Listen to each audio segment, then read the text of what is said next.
Let's start back at the beginning, shall we? Los Angeles, 2001. Humble roots, local kids, street racers who became hijackers. Graduated to high-speed smuggling. Mobile jailbreaks. Train robberies. If it could be done in a car, they did it. If it violates the laws of God and gravity, they did it twice.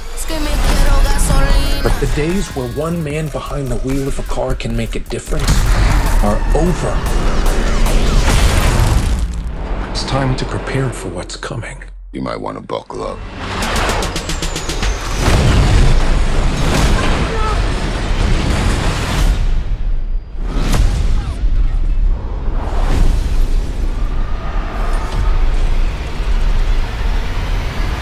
Dr. Jones, you're a man of many talents. God, start the engines! The Ark. It is something that man was not meant to disturb. An army which carries the Ark before it is invincible. Jones! Let her go. Snakes. Why did it have to be snakes? One thing I know for sure, don't do it like me. Do it like you. Brooklyn! Stop us now. Hey, I'm all in, I'm all in. I ain't worried about a loss or a new friend. Never worried about a fraud or a new bitch. Lost love, I ain't worried about a process. I see this spark in you. It's amazing. Hands up! Whatever you choose to do with it, you'll be great. I love you, Miles. Yeah, I know that. You gotta say I love you back. Dad, are you serious? I want to hear it. You want to hear me say it? I love you, Dad. You're dropping me off out of school? I love you, Dad. Look at this place. Dad, I love you. Dad, I love you. That's a copy. Time to swing, just like I taught you. When did you teach me that? I didn't. It's a little joke for team building. Hey, guys. Okay, who are you? I'm Gwen Stacy. Come on. How many more spider people are there? Save it for Comic-Con. What's Comic-Con? Let's go! This Organized Chaos podcast is brought to you by listeners like you. Thank you.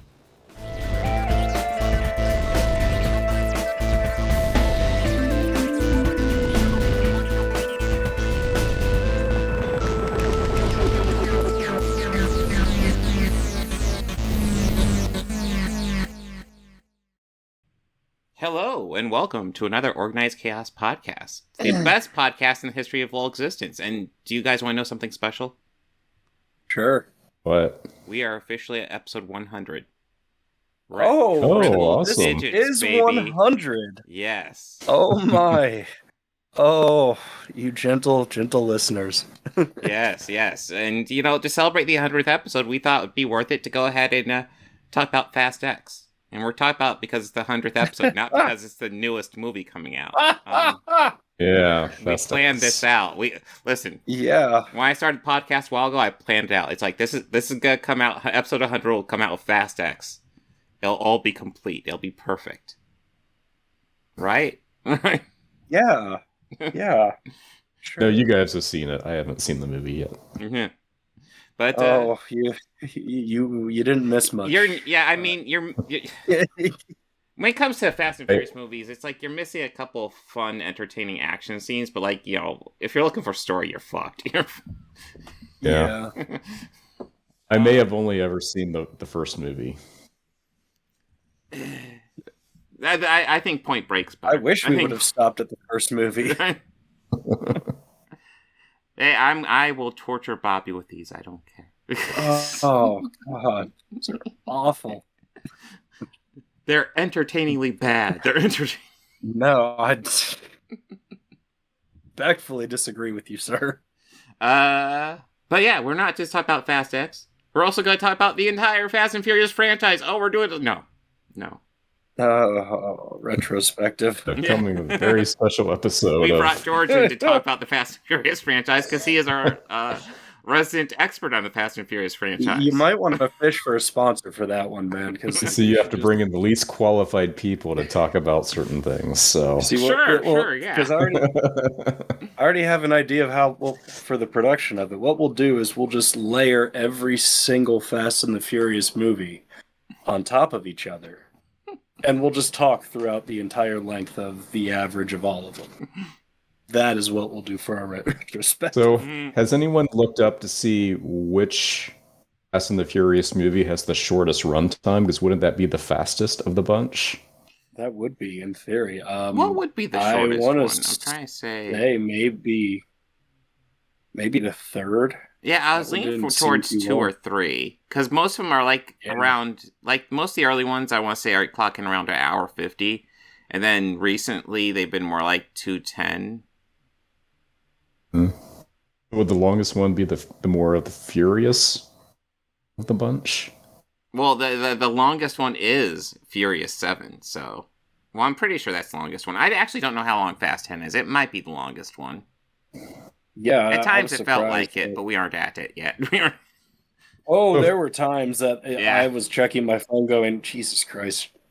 So if you have all of the Fast and the Furious movies lined up at a starting line, you're going to expect some to kind of gain some distance, and others are just kind of roll off the edge, and some just stall out at the car analogies. I don't know. Help me out here.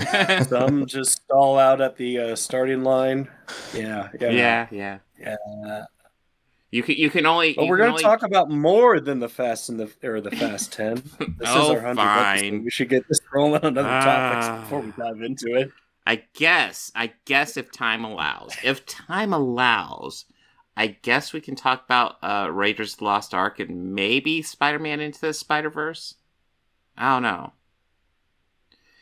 If time Seems permits, like we're asking a lot, yeah. And if time permits, far better movies. If time, there's not really a lot to say about those movies. So. Yeah, there's not as much to say. I mean, this is the Fast X discussion. Yeah, I did record a brief interview with a legendary musician, Paul McCartney, but we're only going to dive into that if time permits. Yeah. I mean, we got priorities here. Time may not permit it. I'm not really planning on doing that.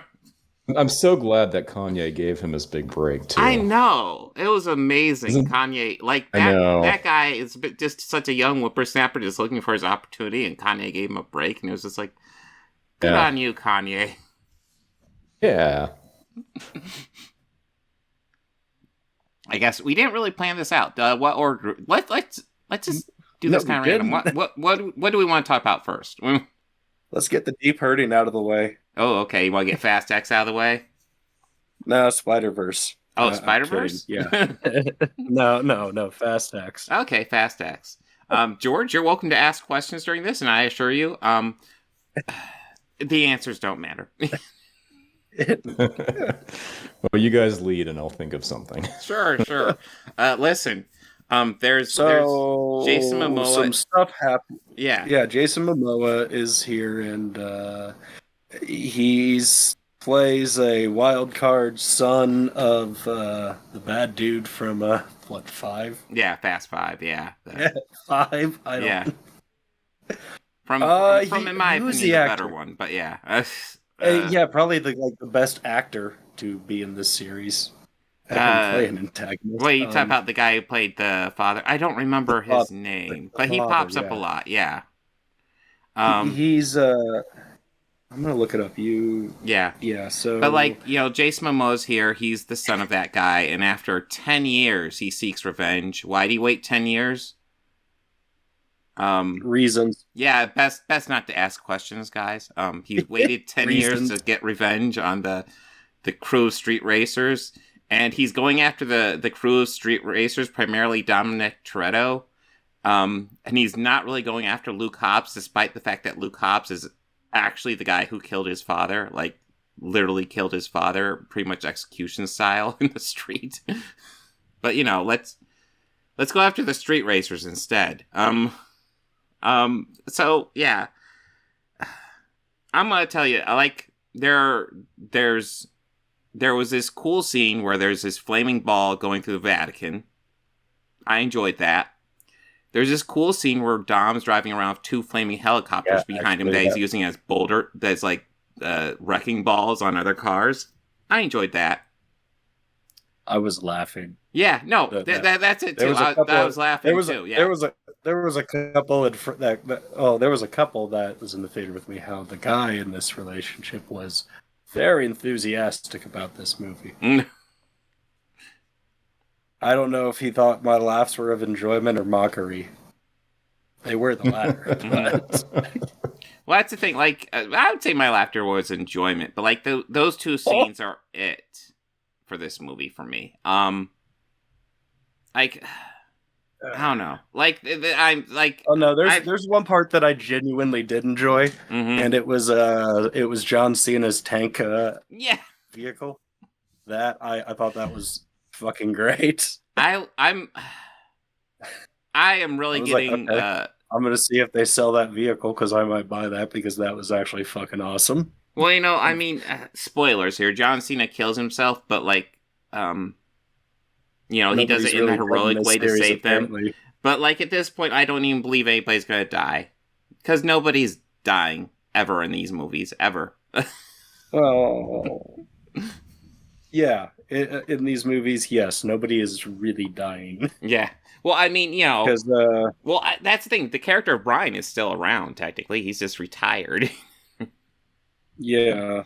But yeah, none of these characters will ever die. Every car you see them explode and it turns out like they were knocked free like a second before and they actually survived. Or somebody saved them because they were on the brink of death. And... Yeah. You see ejected with a parachute. Yeah, sure, why not? Yeah, apparently you could fall off of a flying car or from an airplane or whatever and live. Yeah. Oh, yeah. No, I actually loved like that. That was fast. Another spoiler Furious 7. Yeah. No, was it Furious 7? Yeah. Where they dumped the cars off the airplane? I believe so. And that was plan A. So when they fell off the airplane, did they actually land on their wheels, do a little bounce, and then they were good to drive? Pretty much, yeah. They had parachutes, and they parachuted down, and they could land. Yeah. George. Okay, so the parachute broke the fall. Okay. George, if you're wondering if these movies are stupid, the answer is yes. They are very stupid. No, like incredibly stupid. Like I would call Fast X long in the tooth, but like this franchise has been long in the tooth for a while. Like as much as I enjoy something like Fast 5 or Fast and Furious 6, like Furious 7 was like the end point for this. Like, and ever since then, it really feels like they're just stretching it out. And you know, you can have the dumb action scenes, but making like 12 of these movies. I'm guessing they're moderately successful, right? Oh yeah, no, I mean internationally they're blowing up. Like this movie, internationally they're huge. I think we brought up before the show, but like I saw this 5 p.m. on a Friday. Not a huge like I wouldn't expect it to be a huge time, but it was literally the same time I saw Guardians the week before, or 2 weeks before. Guardians was pretty much a packed theater Friday at 5. This movie, me and my kids had it to ourselves. We could literally just say whatever we wanted during that movie. It did not matter, which is good because there was quite a bit of laughter during key moments in this movie. But like humor, or that was just so silly I had to laugh at it. Oh, absolutely so silly you had to laugh at it. Yeah. Well. Yeah, I will say, like, okay, so Jason Momoa's villain. I think he could have worked if we got a lot less of him. By the time this movie was over, I was just so burnt out on him. Like, he's just like the crazy guy. He's insane, and he really kind of was hammy. Yes, he was hammy, but it just I was just so done with it by the end. I mean, to me, like it I didn't really notice it that much. Mm-hmm. Like, or I mean, it was just kind of more of like, oh, this fucking guy. Mm-hmm. And that was just it. And it's just kind of, is this just the shtick you're going for it? And yeah, it was a choice. It was a choice, and it, like I said, it could have worked if we saw a lot less of him. But we actually get a fair bit of him in this movie, and it's not that it gets obnoxious or anything. It's just kind of like if we had seen him around in 5, I maybe would have given a shit. Yeah. He said he waited 10 years for like, revenge, and he doesn't even target the guy who actually killed his dad until the mid-credit scene. But, like, he plants, like...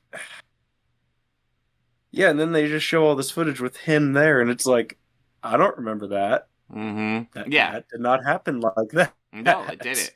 Are you just crazy? Mm-hmm. Is that possible? That could have actually been fun. But yeah, I don't think they're going that angle. I hope that's what the next part is. Yeah, he's just crazy. He wasn't actually there. Well, man, that couple, that guy that for one of the trailers. What trailers did you get with this? I don't remember.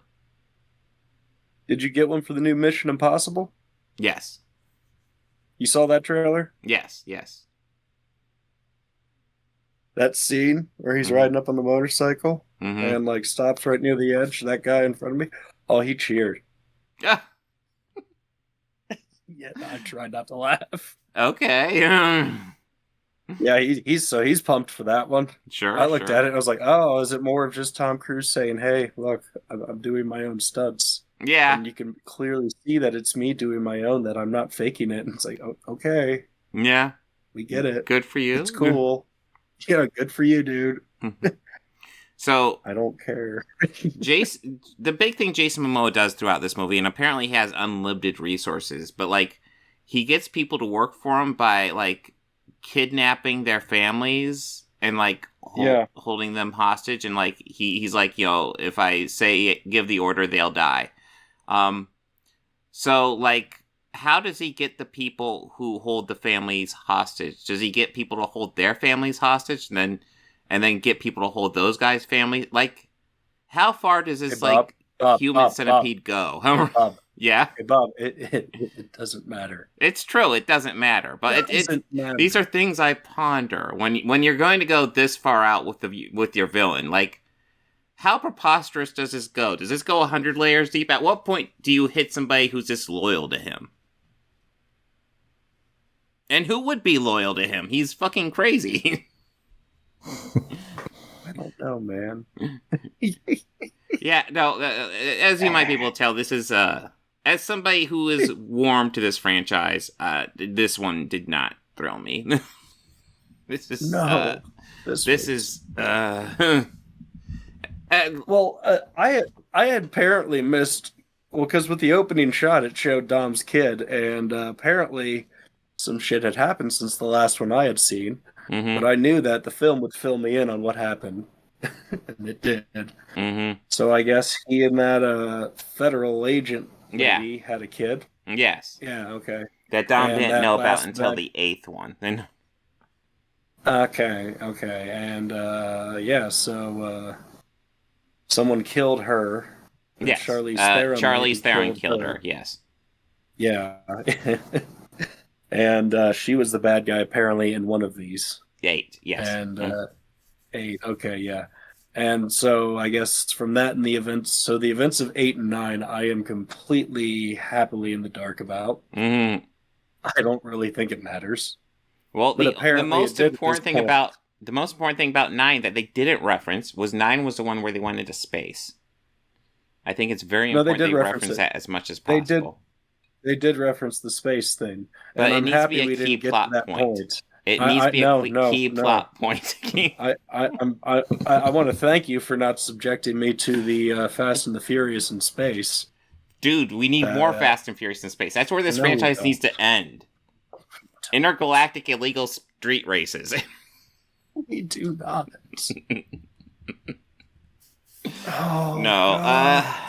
Yeah. We need it like we need... No, all right, you know what? Yeah, fine. Yes, we need that. But you know what else we need in that same category?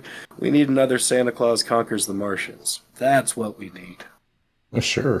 Sure, why not? Sure. But yeah, What we really need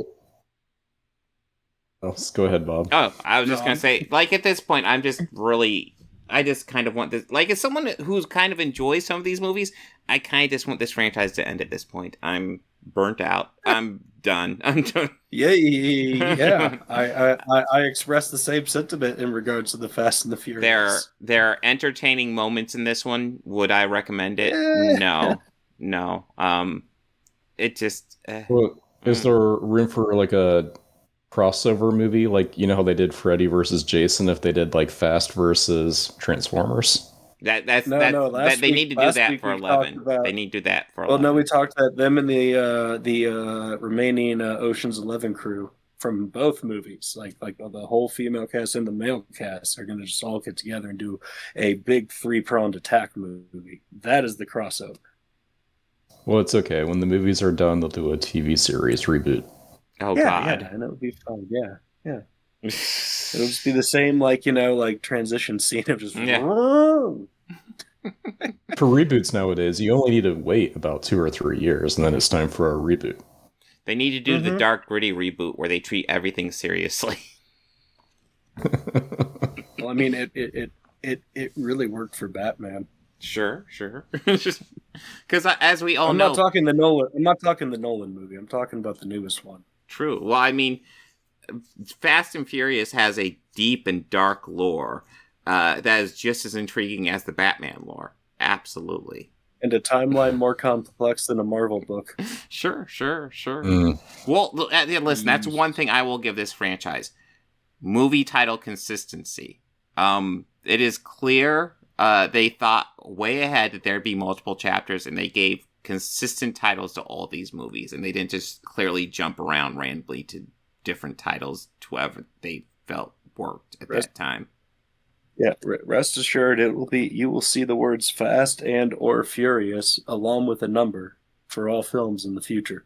Well, I guess I almost said not the 9th one, but the 9th one was called F9, the Fast Saga. Fast. Well, it's easy to navigate. Yeah. The only one that has and a title apparently scheme something like else that. I missed. Well, So you don't want to add John Cena. He was added to this franchise. I was like, oh yeah, John Cena is in these movies. Hell yeah. Well, no, he was was added during the last one. He was the villain of the last one, actually. too much complexity to these movies, it could get really confusing. So just better to keep it simple, right? It's complex, but not. Because there's so much that happens that I've seen them all, and I'm like, yeah, I kind of forgot what happened. I remember them finding Han, but I don't remember at all how they remotely explain how he's alive. Because he's, really dead. They focused on that death way too much throughout all the movies, and then it's like, oh yeah, he's alive. It's like, really? And apparently he's 39, too, because movies. But how old is he in real life? 51. Oh, I mean, that's fine. I mean, it's common practice for a 30-year-old to play a high school student. Sure, of course. Yeah. I guess anything you want to add, Bobby, before we move on? No. What would you guys like to move on to next?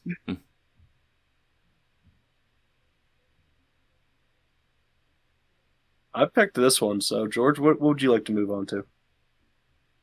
Let's do Raiders. Raiders? Ooh, Raiders. Yes. This movie was almost as good as Fast 10. Almost. Blasphemy. Blasphemy. No, this is a fucking classic. Holy shit. This is a great movie, yeah. This is one of my favorite movies of all time. No, and it's one that, admittedly, I didn't watch until well into my 20s. Oh, wow. Yeah, I have no explanation or reason other than just Star Wars was everything, so Star Wars. For me, we had VHS sets for both Star Wars and Indiana Jones, so they went kind of hand in hand growing up. Well, I know I grew up on it, and my mom always talks about when I was a kid, this is one of the movies I would have on repeat. Yeah, it was Star Wars for me. Just Star Wars. But I'd have to say that they were equal. Like, I feel like I watched Star Wars and Indiana Jones pretty equally as a kid. Now I completely agree. Yeah, they are definitely on the same playing field of just awesomeness. And I do regret not getting into it much more when I was a kid. But I love the movie now. I absolutely just love everything about it. It's just awesome. Mm-hmm. Let me see if I can dig it up, because there's actually a really good tweet that went viral about this movie that came out just a couple days ago. I mean, you gotta love any movie where the lead hero like beats the crap out of Nazis throughout at least 3/4 of the movie. All right, here's the tweet. If they made Raiders of the Lost Ark today, they'd probably cram it with woke anti-Nazi propaganda, put in a feisty woman who can outdrink men twice her size, and make the hero keep failing and scared of snakes or some shit. Who tweeted that? James Moran. Oh. Okay. No, he follows it up with other things saying, okay, I can't believe the number of people who don't get the joke. Oh my god, I'm disturbed by the number of people who don't get the joke. Literally, all these things happen. But you didn't say who tweeted it at first, and I was like, who tweeted it? That's just what I need to know. Yeah. Oh. Okay. Yeah. No. And we had this conversation a few weeks ago about Star Wars. If they had released the original Star Wars today, it would get the same criticism that the newer Star Wars stuff is getting, you know? Yeah. Well, did you see? She took the gun from a man because she could shoot better than him? What propaganda is this shit? It's all the same garbage. Yeah, but... Anyways, great cast on this. Yeah. I want to say Marion is by far my favorite lady of the franchise. Well, if there's anything, go ahead. I was gonna say there's not much competition. Essentially, she's fairly cool. The next one's insufferable, and then the one after that's a Nazi. Yeah. So, I'm glad that they brought her back for Crystal Skull. Mm-hmm. But, Raiders. Trying to think of classic score again by John Williams. Some very groundbreaking special effects for the time. Yeah. Mm-hmm. That still look really good today. Yeah. No, the effects in here look great. Yeah. Well, a lot of it's practical and set, so that always helps. Mm-hmm. Yeah, I'm gonna go. One thing that I love about this movie is always, occasionally you see people ask, "Hey, what's your favorite year from the year you were born?" And for me, it's like Raiders. Easy answer. Gotcha, Raiders. The year I was born? Yeah. Back to the Future. You 85, Rob? Mm-hmm. He's a youngin. This is 81, right? Bob, are we both 81? Yeah, I'm 81. Okay. I mean, yeah, no fair. No fair, you two. Back to the Future is pretty good. That's not a bad pick at all. No, it is. It's the Mechas, man. Yeah, Back to the Future is excellent. I have to think about it. It's like I have the one answer that's kind of a, yeah, you guys, man. There's like one that everyone, but yeah, Back to the Future. Mm-hmm. I just remember when I was first asked that, I was looking at 81 movies. I went, oh, Raiders. Oh, it's Raiders. I can stop looking now. Yeah, I don't even have to look at a list, but I already know just, Back to the Future. No matter what that list is for 85, it'll be like, yeah, Back to the Future. Mm-hmm. But yeah, this is Yes, I am a young. This is just a great adventure movie. Yeah, listen, he kills lots of Nazis in this movie, and that's always just, bonus points. Yeah. I mean, cool. So what was your favorite? What would be your favorite kill or Nazi kill from there? Oh, from this one? Probably just when the arc opens and you just start seeing the face blow up and melt and shit. I can dig that. I mean, yeah, I do love that one too. But I really love the guy that he punches that knocks him down, and he just cowers him and he gets cut up. Oh, that's a good one. Then you're talking about the propeller. scene. Yeah. Yeah. Fun fact about that, because I always have an endless supply of fun facts. He plays multiple characters throughout the franchise. Yes, I knew that. And I knew that. he's also the general in Willow. Mm-hmm. Oh, okay. General Kale. Yeah. Nice. Yeah, he has so many. He's one of the thuggy guards in Temple of Doom. Yeah, I was about to say I could see him as one of the guards in Temple of Doom too. That's the other thing I was thinking. And I'm pretty sure he had several like small costume stunts kind of things in Star Wars sure too. He's the one. I'm pretty sure he's the one who's like whipping all the kids. Like I'm pretty. Yeah, sure I'm pretty sure we'll you're know right. in a couple weeks. We'll know. Yeah. So he's kind of like Wedge Antilles of Indiana Jones, but just playing different characters. But I'm pretty sure he's in every single movie. Mm-hmm. Yeah. Yeah, no, Wedge Antilles I always thought was great because he it's like he's a key character, but like nobody knows who he is unless you're a hardcore Star Wars nerd. Yeah. Okay, you know what? I'm gonna change my answer from Back to the Future. And I'm going to go with, Ewoks, The Battle of Endor. No, that movie was terrible. Okay, so Bobby has officially been booted from the podcast. We will be looking for a new co-host.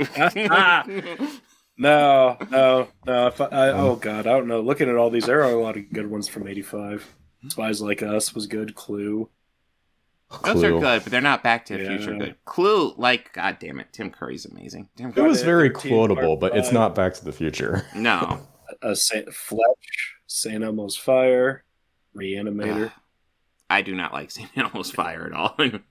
Yeah, I was about to say, was anybody just not impressed by St. Elmo's Fire? St. Elmo's Fire has a cool soundtrack, and that's it. Yeah, agreed. The soundtrack was cool. Emilio's good and everything, but it wasn't we even do like need more Emilio Estevez in life, but yeah, we do. Yeah. The Goonies was 85. That was something I really didn't watch till I was in my 20s.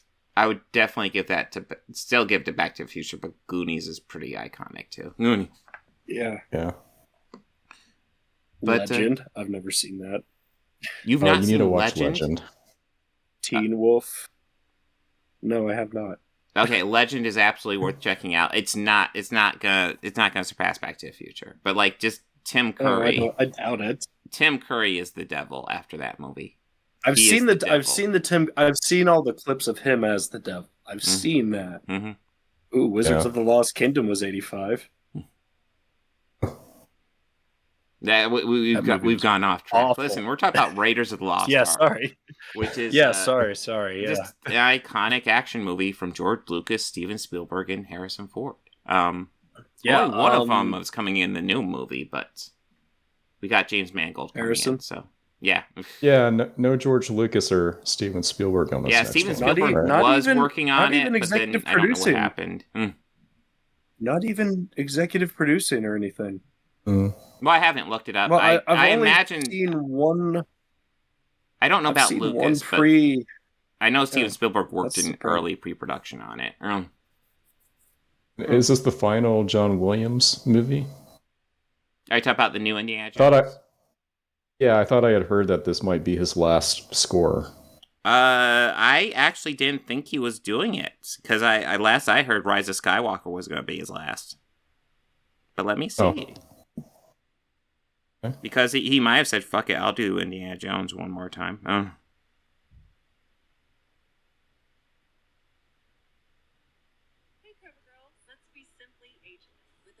Go away commercial. I love going online because you can always avoid the commercials, right?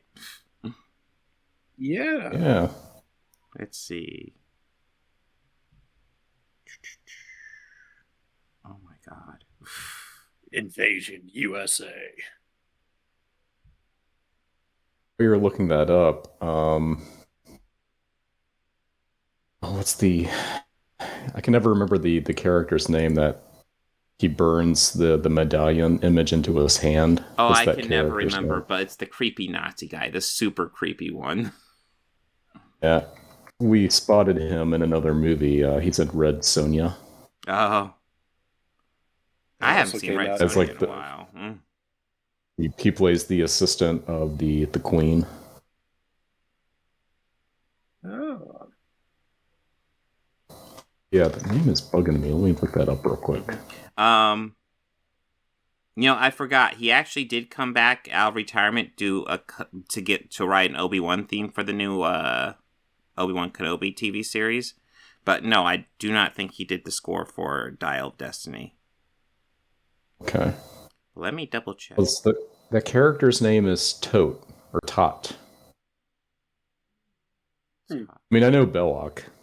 Yeah, Belloc, yeah. Tot, yeah. Sala is also returning for this new one. Yes, he is, which is awesome. So, yeah. He first time watching it, he became like just a favorite character, like immediately. Like, okay, this guy is awesome. Yeah. Mm-hmm. He's the guy that you really need to have. Well, especially, there's a point where it just seems like everybody's out behind his back trying to kill him, and Solid just covers his ass so much. Come on. Yeah, just like makes him gets him able to disappear literally, and it's like, man, Sala is a good friend. Yeah, no, Sala is definitely one of my favorite supporting characters from these movies. I hope they keep the quirky humor in the new one. Oh well, they almost have to. Yeah, it'd be weird not to, because all of them have had it to a degree. Probably Temple of Doom has had the least of the quirky humor, if I remember correctly. Although a lot of it was provided by the kid. Yeah, I was about ready to say Short Round and Willie Scott had little moments Willie. too. But Willie was less humor and more just insufferable. Yeah. But hey, after Everything Everywhere All at Once, I still want that goddamn Short Round Disney Plus series. Just him as a grown-up. So, him as a grown-up. These are all on... So the movies plus the Indiana Jones TV show are all coming to Disney. Does Disney own these now? No, Disney absolutely owns these. I don't know if there's licensing rights, because I went to look it up on Disney Plus, and it's not Paramount, there. Yeah, I did too. It's later this month. I think it's at the tail end of the month is when they're coming. Because I watched this on Paramount Plus. Oh, it's on Paramount. Had, I didn't know if Disney bought them or they're just getting a license. No, Disney owns them. There's probably a licensing for streaming. These are Lucasfilm. They're Lucasfilm property. Yeah, Disney owns Lucasfilm. Mm-hmm. Disney bought for like $4 billion or however much they gave George for it. Right. I mean, I didn't know if there was some loophole since. Do you think Mickey himself proposed the deal? Like he just went up and was like, "Oh, hey, George." Oh. Yeah. We'll get to them because we're rewatching all these, but I am interested to see how it holds up. But I remember this. When I grew up, probably my favorite was Last Crusade.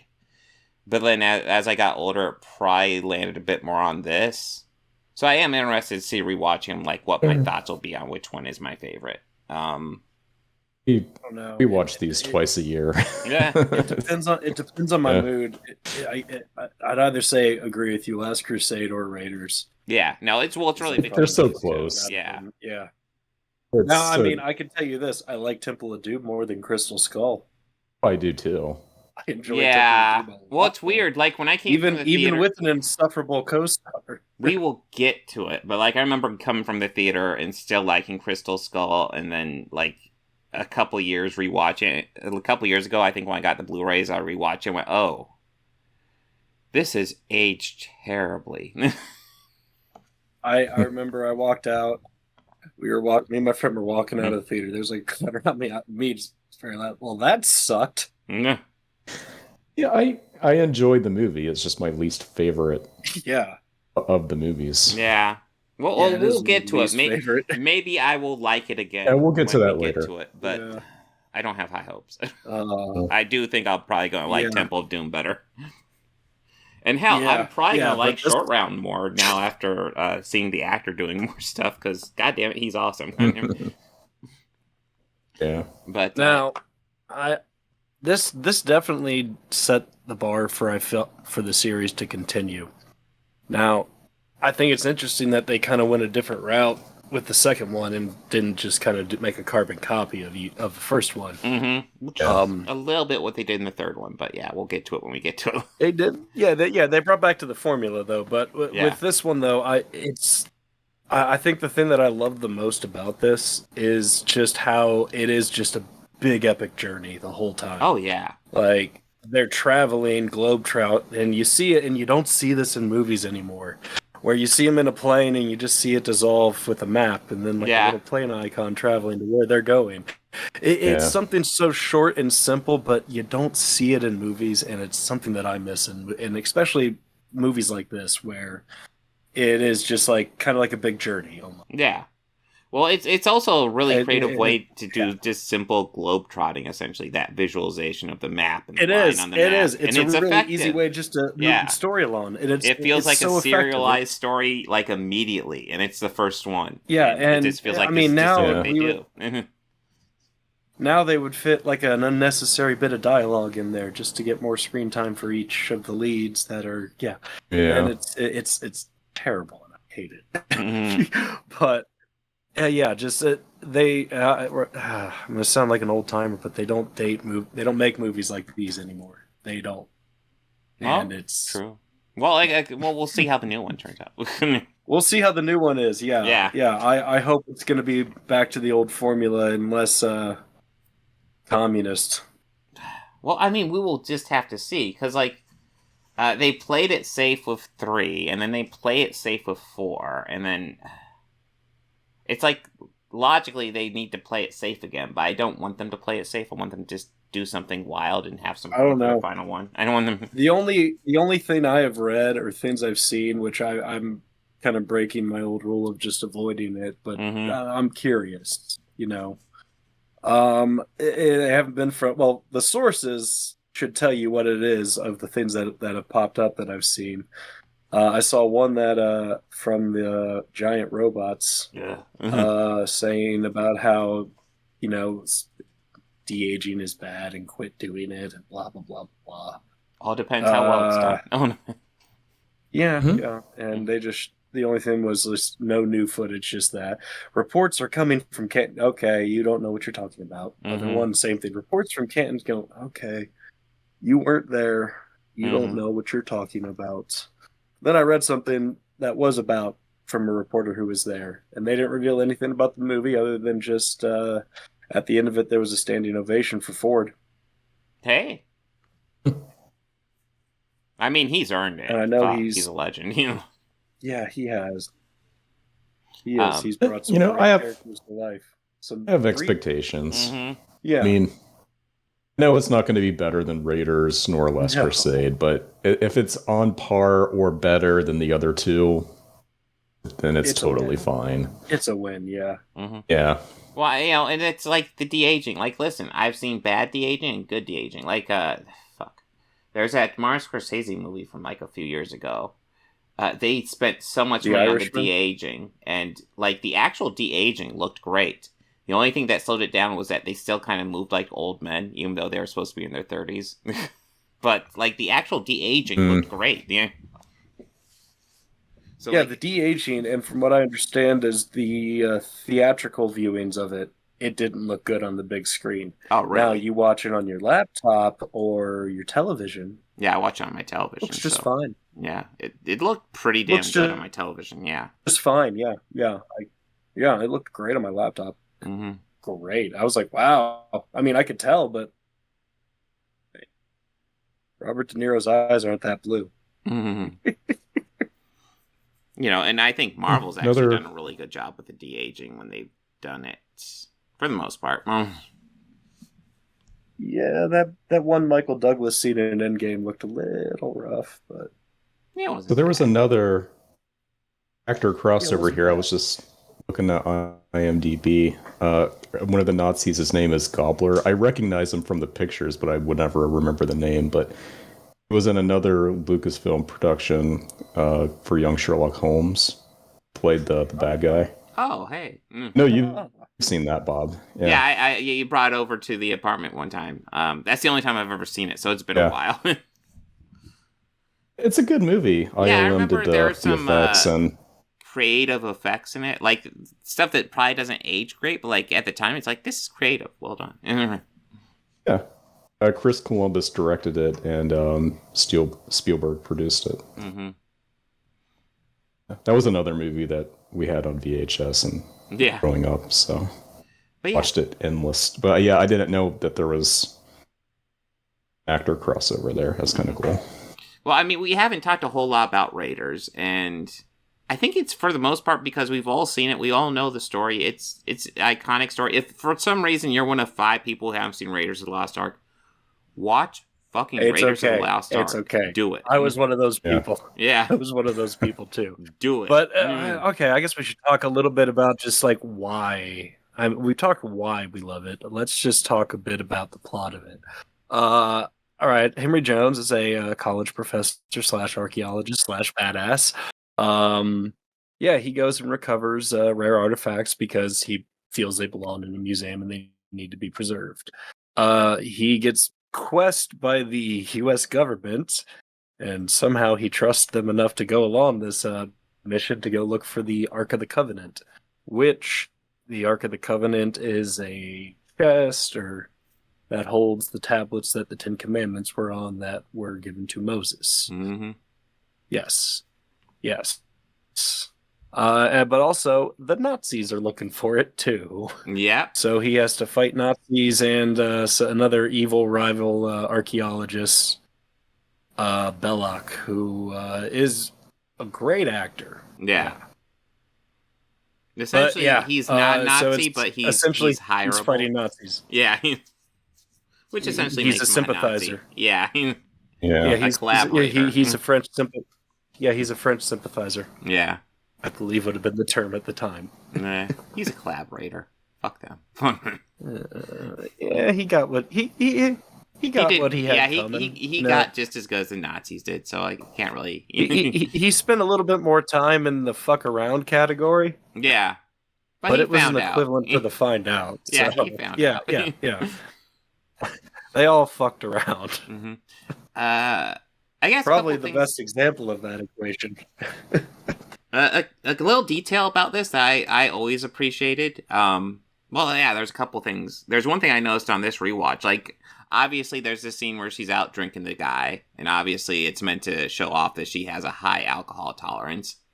And then I like later how she's doing that to Belloc. She's like loading him up with drink because, she can take it. And unfortunately, it doesn't work because Nazis catch her, but she just gets him plastered and tries to get away. I thought that was cool. The other thing is, and this is just a little detail thing, when Indiana Jones sneaks in on the submarine and he knocks out a Nazi guard and he goes to put on his coat and it doesn't fit. It's like, you never see that in these movies. That's awesome.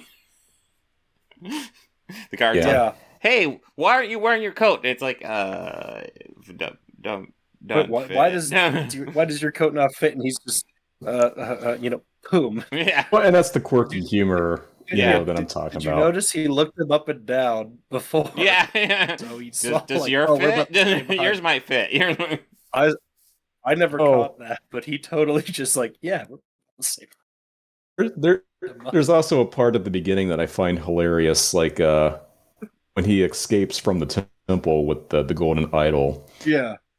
Belloc takes it away and then shows it to the crowd, who all bow down to worship it, and then that Indy takes the cue to run away, and then Belloc's reaction is like, oh yeah. I always found that hilarious. I don't know why, but it's just little quirky things like that. It's and they all have them. Mm-hmm. Well, I mean, I'm just hoping that I want to know if Jock's going to make a comeback with his snake Reggie.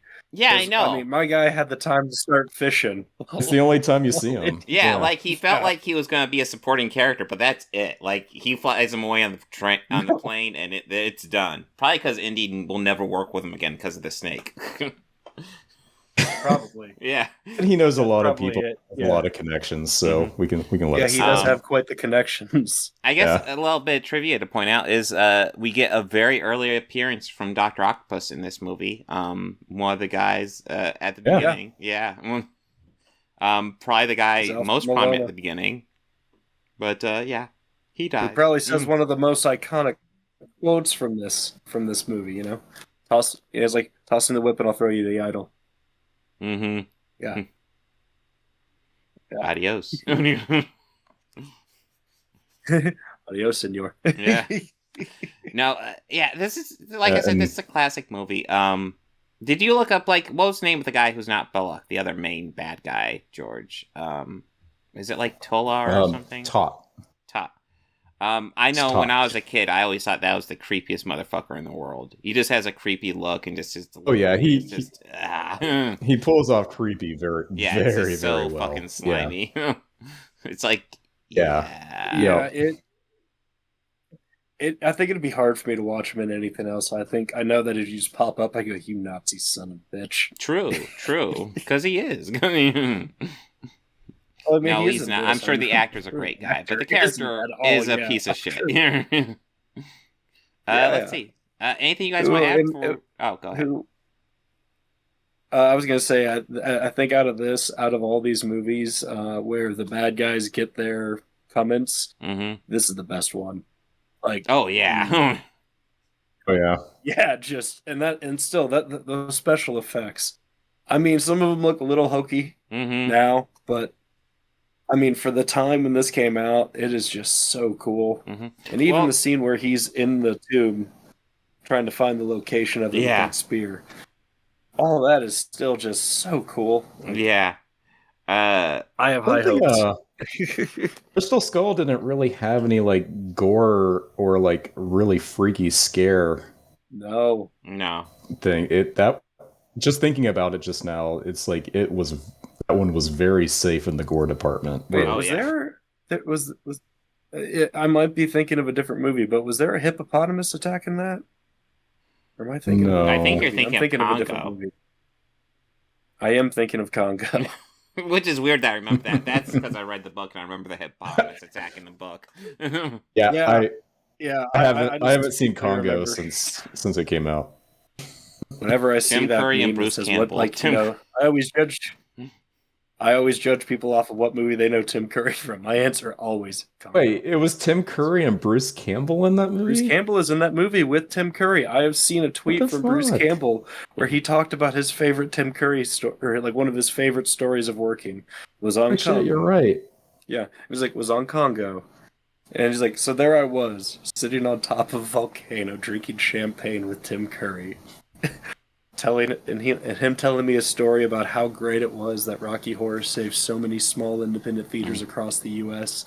How he really felt that was his greatest accomplishment in his career. And the guy from Nip Tuck is in it? Yeah. I have not seen this since. And Laura Linney, if I remember correctly. And Joey Pants. Joey Pants. Oh, I don't remember Joey Pantolino. Joey Pants is in this movie. Isn't Ernie Hudson in it as well? Joey Pants. Yes, he is. Okay. I'm gonna have to rewatch this. Maybe I need to rewatch it. It's not very good, as I recall. But yeah, it's awesomely bad. It's like those '80s over-the-top action movies. This is like the '90s equivalent of it. This is a movie I watched a lot when I was a kid. I watched this a lot. But yes, Raiders of the Lost Ark. Yeah, you're right. Almost as good as Congo. Almost. No. I am not saying that. That does not get the quarter seal of approval. No. Yes. Spider-Man Into the Spider-Verse. It's not quite my favorite Spider-Man movie, but god damn it, it's fucking amazing. Oh yeah, visually this is a beautiful movie. Oh yeah. No, I think my daughter brought up best, and it was kind of great. Because she was like, when she saw the style of animation they were doing in the trailer, she wasn't sure if it would work. But when she actually watched the movie, she was like, this is beautiful. Like, this works so well. because a lot of it is like they do like almost like they do like lots of comic prints in the animation and stuff like that, newspaper print. Yeah, they do that a lot in the animation. It looks a little wonky if you're not watching it, but like once you're in a sustained mode of watching it, it's beautiful. You get used to it really quickly, and I just like how this movie is probably the comic book movie to embrace being a comic book more than any other movie I can think of. I mean, it literally has like occasionally has like thought boxes and stuff like that for them. It's great. Yeah. But what are your guys' thoughts? I really enjoyed this, and this definitely dove into the lore of the character of Spider-Man. Mm-hmm. And definitely opened up, like, characters that not too many people knew about before. Yeah, definitely. Now, going into this, I knew about Spider-Gwen, Miles Morales, obviously Spider-Man. Mm-hmm. And out of the others, just Spider-Man Noir. So the other Spider-Man in this was a new information for me. And I enjoyed that. That's actually interesting, because I didn't know about Spider-Man Noir going into this, but I did know about Spider-Ham, because I had a comic book with a short with him in it. So I knew about Peter Porker going in. And it was kind of great. Like, I love how they incorporate, like they have all these different universes, and they obviously, each universe has different rules and mechanics, because Spider-Man Noir just cannot handle color, just doesn't understand it at all. And then Spider-Ham is obviously just from a complete fucking cartoon universe where, like, he's dropping anvils on enemies, because that's a thing everybody can do, right? Yeah. Yeah. Yeah, the hammer he gives to Miles. Hammers in his pocket. Yeah. Put this in your pocket. Don't worry, this fits in your pocket. And it's like, I don't think it will for him. What are your thoughts, George? So, I need to be honest, and I'm about to lose some major nerd points here. Feel free to, anyone watching, shake their heads. I looked at the schedule. I actually was unaware of this movie, and when you said animation, I had to look it up. I thought we were talking about Across the Spider-Verse, which was the live-action movie. So I know zero about this movie, and my apologies. Oh, have you not seen this?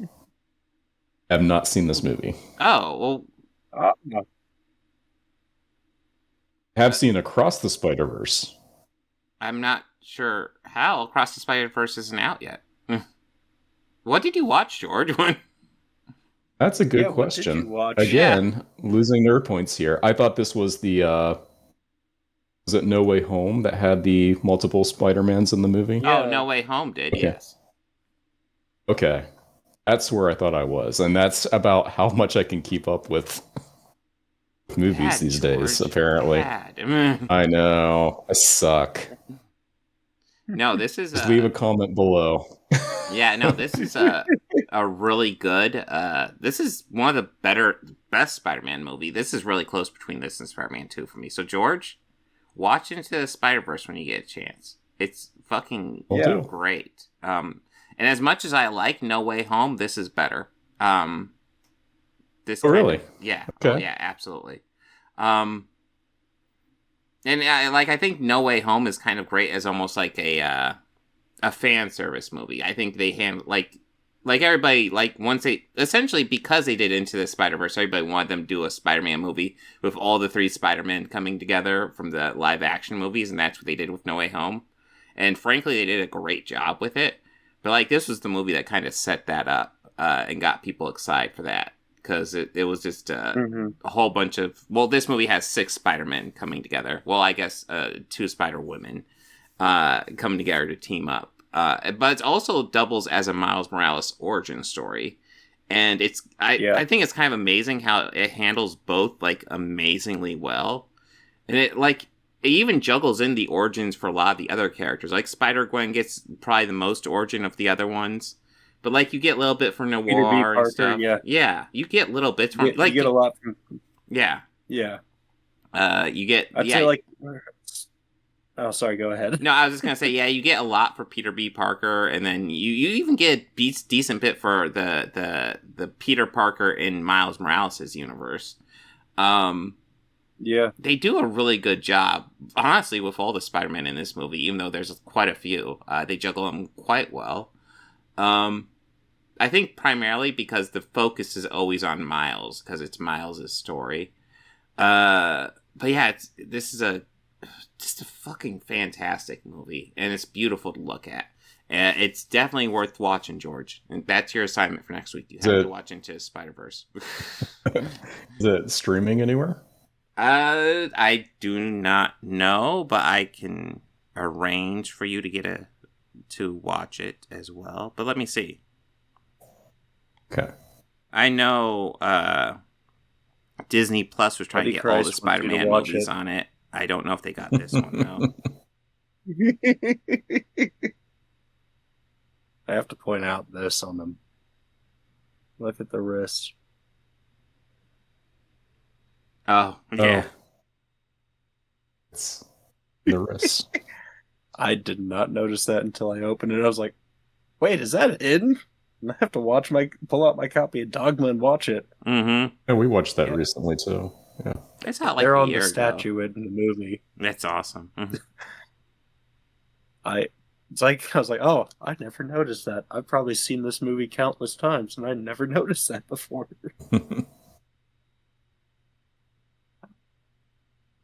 Yeah, it does not look like this is on Disney Plus. And I know they don't have all the Spider-Man movies on there, but they've been getting a lot of them. I think it's probably... I checked for it. They had all 3 of the Tobey movies. The first Andrew Garfield and the first Tom Holland. Yeah, so they don't have No Way Home or Far From Home. Animated series. And they don't have Amazing 2, They did have all which... the animated series. Well, actually, Disney has 100% rights over all the animated series. And that's how come they can produce more animated series. Yeah, I know, but they have the 97 one. Like, the best version of it. Nice. But yeah, I guess this is another movie that falls under kind of like Raiders, where it's like, if you haven't seen it, you need to watch it, George. Huh? What? Yes, George. What? Who's saying that? Who goes there? What? Who? Yeah, no, this is seriously a great movie, though. But this came out, I want to say this came out like a couple months after Venom, and I remember after Venom, I was not excited for more Sony Spider-Man stuff, and then I saw this and went, fuck, this is really fucking good. But yeah, this is really good. I was excited about like a Miles Morales movie. Yeah, I thought that was awesome. I'd still love to get him in live action. I'm happy, but this is still good. Yeah, I would too. I would really like to get him in live action. I was just about to say that I would have really liked to see this. I would have really liked to see a live action one, but there's a lot that they did in this that would be very difficult and expensive to do in live action. Yeah. Well, because it's animated, like they can really, as it does in this format. Yeah, they can really do a lot, and they do like there's all types of random Spider-Man villains thrown in here. Most of them are just brief cameos, but like there's a couple that they have Olivia Octavius as Dr. Octopus, and she's fairly substantial. The main villain's Kingpin, but like you have menacing. Yeah, but you have Kingpin, like, essentially doing the experiments to collapse universes, trying to bring his family back, which is where all the Spider-Men come from. But, like, obviously, when, like, that's getting activated and you're in that room and you get all this city stuff popping up all over the place and just the whole environment's going wild, that'd be very hard to do live action. Like, realistically. Like, obviously, you have to computer animate it, but, like, it would be all over the place and it would not look right. Whereas this is animated. It's designed to look animated, so they can just do that, and it looks great. It would look like that in-game set with all the green screen shit around it. Mm-hmm. Yeah. That's, like, exactly. It would be so hard and so difficult to pull this off live action. But I'm very, very satisfied with the product that we got. There's a lot of moments of just laughter and pure hilarity. They pull up the heartstrings in this movie. It's a true Spider-Man movie. Yeah, I'd say it's really not a good Spider-Man movie unless it almost makes you cry once. This one has gets you in a the heart couple at least moments. once. Yeah, this one hits you a couple times. Yeah. Like, especially Miles and the Peter B. Parker character, they do great job with those characters. You know, and like I said, the other, like Gwen's got her moments, but it's mainly Miles and Peter B. Parker's story. And yeah, it's a fantastic Spider-Man movie. Yeah, rewatching it, that part near the climax where Peter B. Parker says to Miles, like, it's like, I'm trying to like make sure that Spider-Man lives, and he's like, and Miles' response, that's what I'm doing. Yeah, and it was just, oh, why did that one hit me so hard this time? No, it's so well done. This movie's just kind of almost manic and insane, but like it somehow balances it perfectly. Yeah, I cannot praise this movie enough. It's so goddamn good. Yeah, I'm curious about how this new one's gonna go. Yeah, so am I. I'm excited for it. I'm excited. Yeah. Yeah, definitely. Yeah, because like I believe it's the same team coming back, so it should be pretty solid. Part of me kind of hates that it's a part one, which means it probably won't be the whole story, but we'll see how they handle it, because these guys are creative. It's the Lord and Miller team, so we'll see how it goes. Okay, yeah. But anything you want to add before we, I guess, sign out? No. All right. George, see this movie. Yeah, watch this movie, George. Holy shit. My God, what is wrong with you? Okay, let's see. What do we have queued up for next week? That's stuff. Next week. I'm not going to make you watch it, Bobby, but I'll go watch The Little Mermaid. And then, we got Transformers 2007 and Mission Impossible 3 on the agenda. Oh, you're giving me a pass on The Little Mermaid? Yeah, because even I don't want to watch it, but I just know it's going to be. I know that it's going to make the rounds on the internet. You need to watch it for the initiative, though. You need to watch it for the initiative. That too, probably. Yeah, it's probably worth bringing up for that, because these guys are freaking out over it, and it's like, you guys are really showing how racist you are. What? It's like. Oh, is is that the reason why? It's literally yes. That's literally it. Well, I mean, their excuse is, it's being disrespectful to the culture. It's like, you don't care. You don't care. It's a fucking Disney movie, dude. This is Disney, dude. Yeah. This is Disney. Like, when have they ever been respectful of any dude, it's like, okay, so, like, can you explain the dynamics of mermaid culture for me? I would just like to fucking know. I mean, they're saying that a company is being disrespectful of people's culture. The same company that in a movie about cats had two Siamese cats singing a song about them being Siamese. Yeah. If you please. I don't know what this. And you know what I'm talking about. Or let's talk about some feathered friends of Dumbo. Ooh, you talk about Tom Crow? About, like, you know, the same company. Humans that are a fish and growing legs, and you know, but they're really concerned about the racial relations. It's very insensitive. But the Black Mermaid is a step too far, guys. God. They are aware of the origin of the story, right? No, of course not. No, that's the other thing. They're talking about it's not being respectful of source material. It's like, the original movie wasn't respectful of source material. What are you talking about? I mean, when are Disney movies ever, you know, the source material? Like most of those are like off of Brothers Grimm stories. Yeah, those were not for children. Yeah, those are hardcore.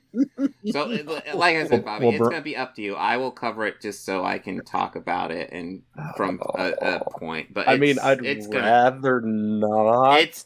Dude, it's maybe it will blow my mind, and I'll regret saying, "Oh, go ahead and skip it." But like, I'm pretty sure it's gonna suck. And it's not going to suck for the reason these guys are saying. It's going to suck because these live-action remakes have sucked pretty consistently.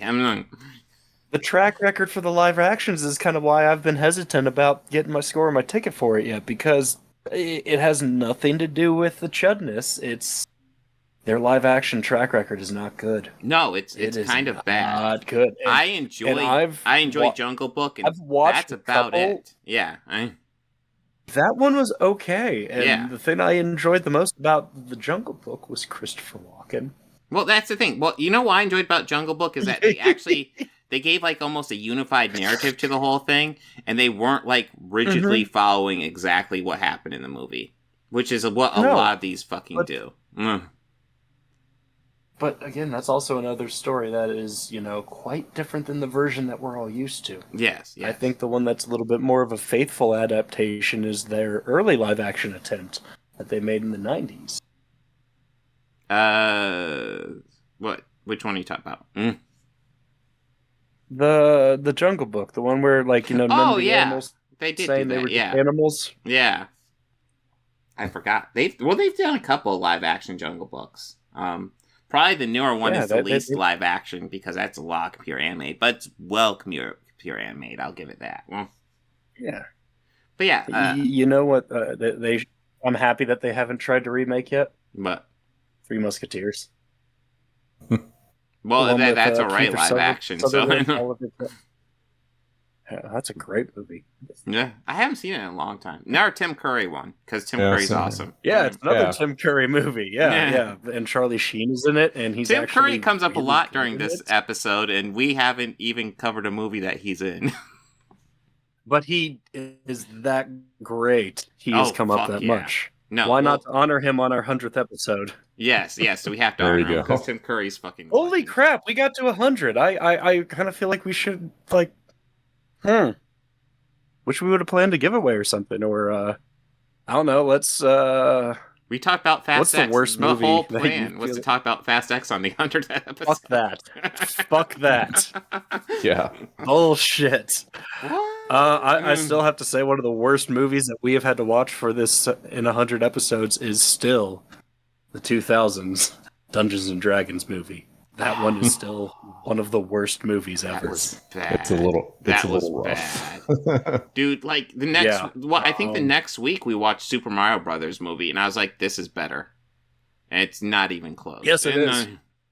Yes, the 93 Super Mario Brothers movie is better than this one and 2000 Dungeons and Dragons movie.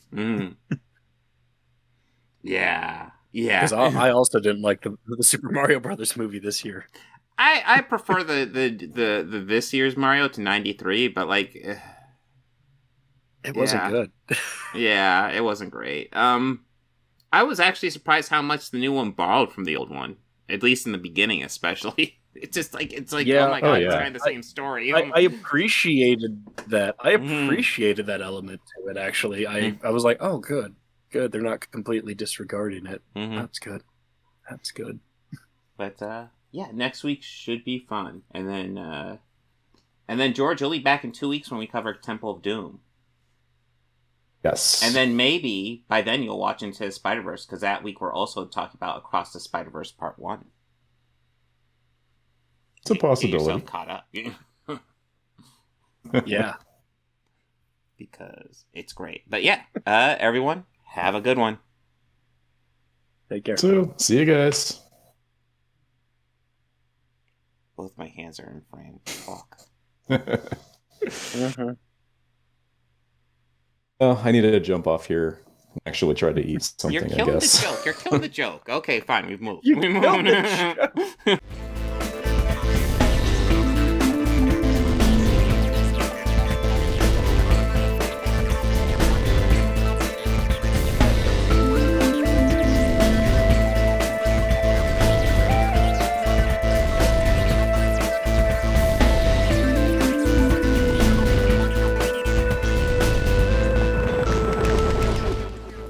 Books, records, films, these things matter. Call me shallow. It's the fucking truth.